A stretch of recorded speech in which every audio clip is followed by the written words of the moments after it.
बिस्मिल्लाहिर्रहमानिर्रहीम। अस्सलाम वालेकुम नाजरीन, मैं हूं मोहम्मद बिलाल। आप देख रहे हैं बिलाल कांजू ऑफिशियल यूट्यूब चैनल।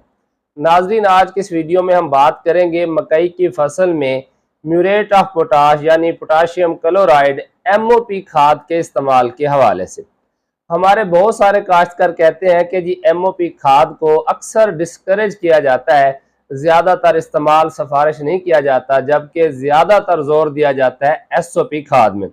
तो मैं आपको बताता चलूं कि अगर हम ग्लोबली बात करें, वर्ल्ड वाइड दुनिया की बात करें, तो सबसे ज़्यादा खपत MOP खाद की है बजाय SOP खाद के।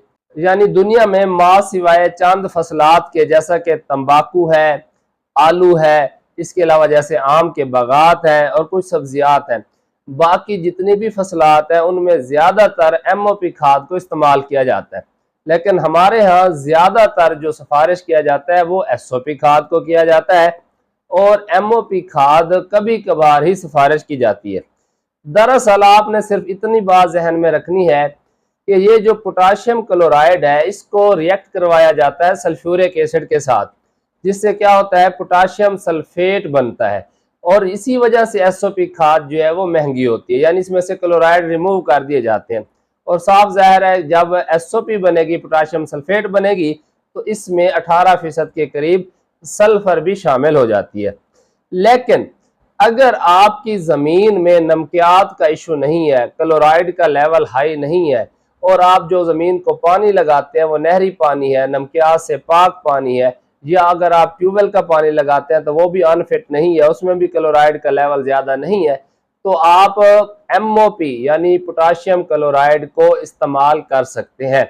लेकिन ये बात आपने जहन में रखनी है कि कुछ फसलात ऐसी होती हैं जिन्हें हम कहते हैं क्लोराइड सेंसिटिव, यानी तंबाकू में आपने किसी सूरत इस्तेमाल नहीं करनी, इसी तरह आलू में भी इसके इस्तेमाल से गुरेज करना है, आम के बागात में भी इसके इस्तेमाल से आपने गुरेज करना है।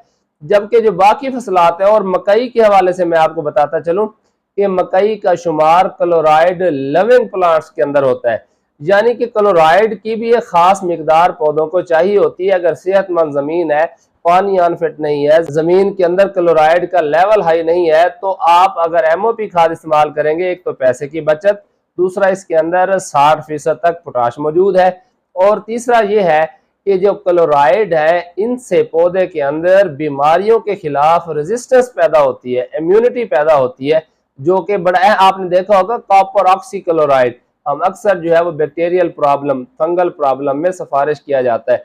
धान की फसल में, कपास की फसल पर, दीगर मुख्तलिफ बागात में कॉपर ऑक्सी क्लोराइड का अक्सर आप नाम सुनते हैं। उसमें कॉपर का भी किरदार है और साथ में क्लोराइड का भी किरदार है डिजीज रेजिस्टेंस के हवाले से।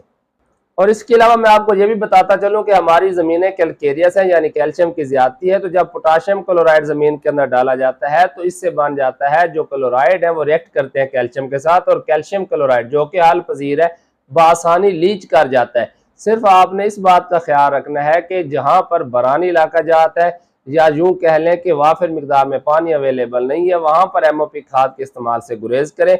अगर आपकी फसल को बार बार पानी लगता है और पानी भी फिट है और ज़मीनें भी सेहतमंद है, तो MOP खाद इस्तेमाल करने में कोई मुज़ायका नहीं है। अब रही बात कि जो MOP खाद है ये सस्ती तो पड़ती है, मगर इसे हमने मकई में कितना इस्तेमाल करना है और कैसे इस्तेमाल करना है।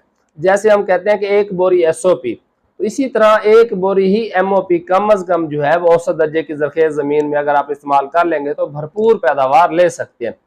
अब अगर तो आपने बिजाई के वक्त ही इस्तेमाल करनी है तो फिर कोशिश करें पूरा बैग 50 किलो का एक थैला बवक्त बिजाई इस्तेमाल कर दे। लेकिन अगर आप किस्तों में इस्तेमाल करना चाहते हैं तो फिर इसकी 2 किस्तें कर लें।